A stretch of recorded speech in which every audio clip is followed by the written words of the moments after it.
Howdy, Jacob here. Today we're going to go over a company that probably no one's ever heard of before, Apple. Now the second biggest company in the world behind Microsoft. Crazy, crazy. Okay, so I don't know how much review I need to do on this because I know everyone's probably heard of this company, but just under $3 trillion market cap and enterprise value. Oh my gosh, 0.5% dividend yield, growth, pretty substantial, almost over double in the last 10 years. Earnings per share has well over doubled. The dividends about doubled. Return on invested capital also doubled to 56%. I mean, if they can find anything to invest in, they'll just get an explosive return. Gross margin is up from 38% to 44%. Operating margin up from 28% to pretty much 30%. I mean, this is just a great company. Everyone knows about it.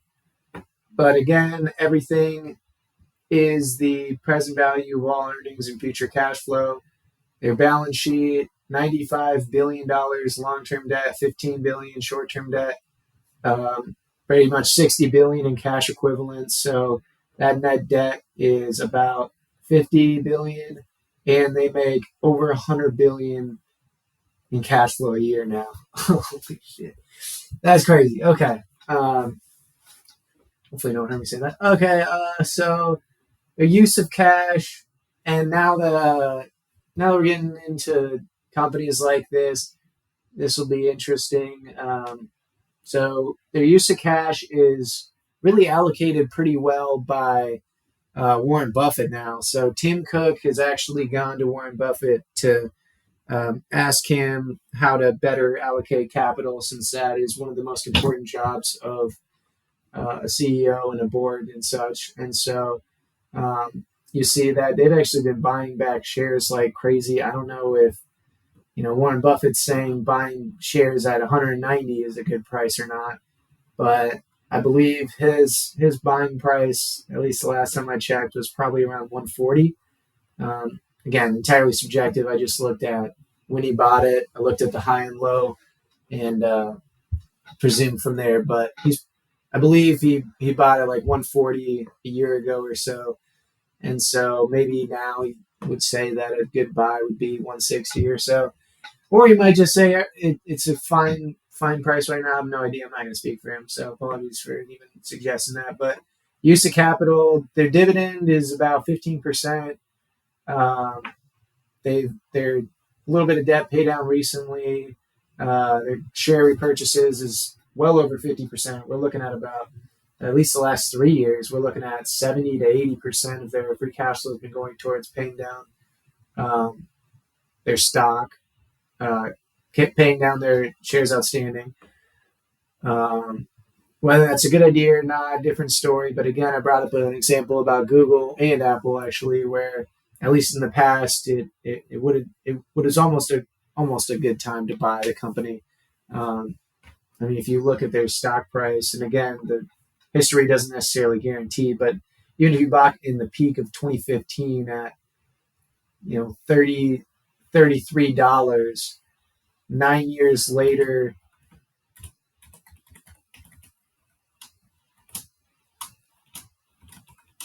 we're looking at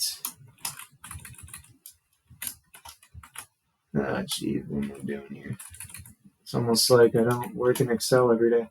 21% return annually. So that's a pretty substantial return if you ask me. And that's if you bought, again, the peak of 2015 where it didn't do anything, or if it didn't get back to that level until a year and a half, 2 years later. And so, again, not saying that that's right, that's wrong, whatever. But, anytime they buy back shares and it's not obviously expensive, I think you're going to do great with a company like Apple. Their reinvestment has actually been kind of low.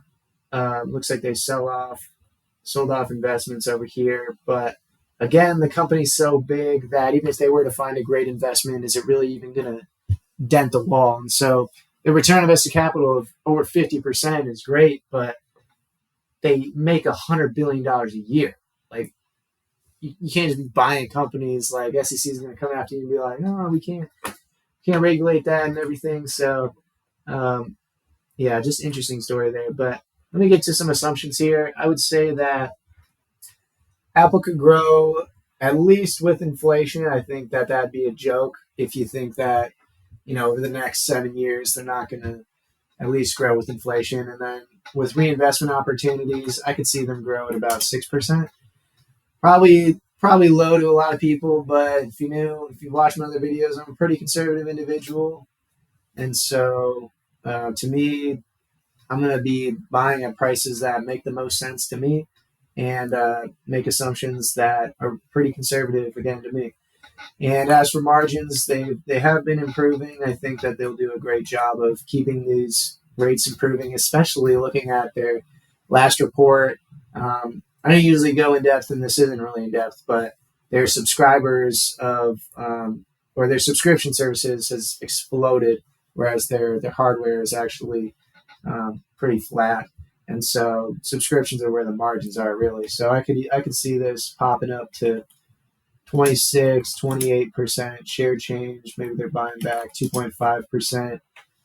I mean, the share buybacks really just depend on what price the stock is at this point. Like if you're buying back $80 billion worth of common shares, 80 billion on a 2 trillion valuation is going to be a lot higher than on a $3 billion valuation. But terminal P, I mean, this is moat of moats. I don't know many companies with bigger moats. I feel like Apple, Disney, Google are probably as big as it gets. And I think after 7 years, they've proven that it doesn't matter how big they are, they're going to find ways to increase revenue, increase profits of shareholders. I think a 20p is pretty fair for them. Pretty conservative for most people, I'm sure, but for me, I think that's just where I would put them in 7 years because, again, they're a $3 trillion company. I just don't see the growth being that big. And although their return on invested capital is fantastic, again, that being that big, you just don't have the opportunities of growth like a $1 billion company. As for the dividend, what have they done in the past? They'll probably be doing that. Let's do 6%, just in line with their revenue. Okay, so this is saying that the price needs to fall 50%. I'm just an extremely conservative individual, so I know a lot of people are going to hate this. And when I post Google, Microsoft, some of the other big ones, if we get people to watch that have reviewed other people's, I'm just gonna give it to part from me, dude. Like that's totally fine. This is just my perspective. I think that Apple is one of the best companies out there, if not probably not the best, but it's probably one of the best companies out there. They're great capital allocators. They're great innovators. I think they'll do a fantastic job. But I want to buy companies that are obviously cheap, and I just don't see Apple being obviously cheap at this point. So hopefully everyone enjoyed the video, and if not, sorry, I am what I am. So thank you and have a great rest of your day.